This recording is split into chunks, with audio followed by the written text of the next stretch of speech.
هاوینان هاوجاتر ئەفرۆشێ بە بۆنەی ئاهەنگەکان و تازیەکانەوە ئەویش بە بۆنەی ئەوەی جە و گەرمە زیاتر خەڵک سەوڵ بۆ سارکەرەوە بەکارێنێت بۆ کاتی بۆنە و ئاهەنگەکان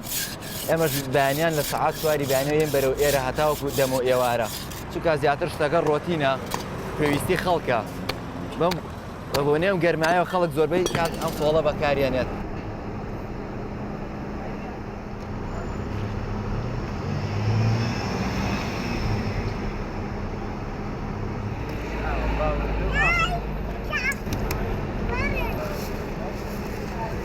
حەزەڕێت بۆ کاری بۆنە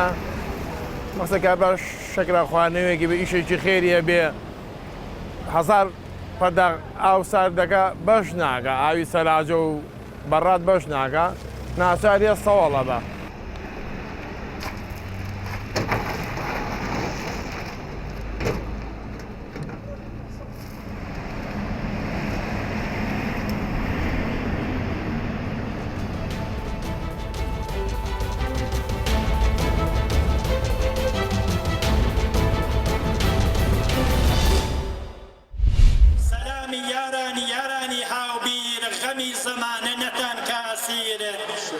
کۆماین لە قەبە زەریفێکی شیێس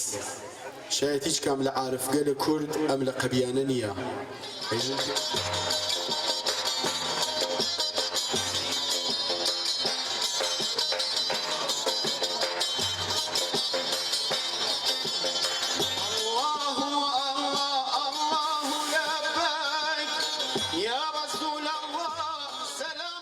هەر ساڵە ئێمە لە جەشنی قوربانە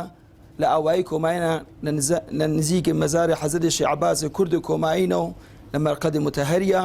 مەراسمی یادوارەی حەزرەتی شێخ عەباسی کورد کۆماین بەڕێوەوەین و هەر ساڵان لە شاریەلی مختلف و حتا لە کشوەرێلیژە تەشریف دێنەوە ئێمە لە خمەتیان ناوینەوە میزبانیان ئەکەین.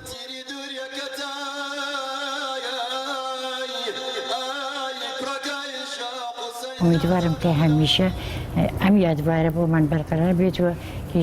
جەمیەتگەل لە شارگەل دوورۆکەتی چیزن خۆشیان لێ بدەن بتانین پەزیرایان لێکەن بە یاری شێخیا وەرکەینەوە نەتیجەی شێخ عەباسن و زەحمەتی فراکێشی هەر ساڵ ئەم جەشنوارە ڕووبەڕاکە امیدوارم هەمیشە بەرقەرار بێت و ئێوەیش کە زەحمەتتان کێشاکە خوا ئەجرتان بدەن.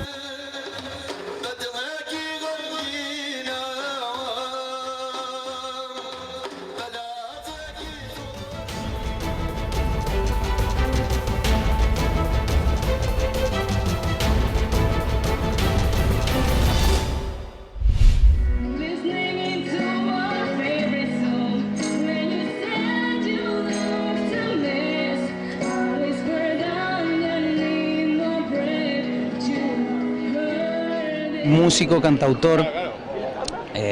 tengo 29 años, tengo la posibilidad de tocar acá en Preciados mi música,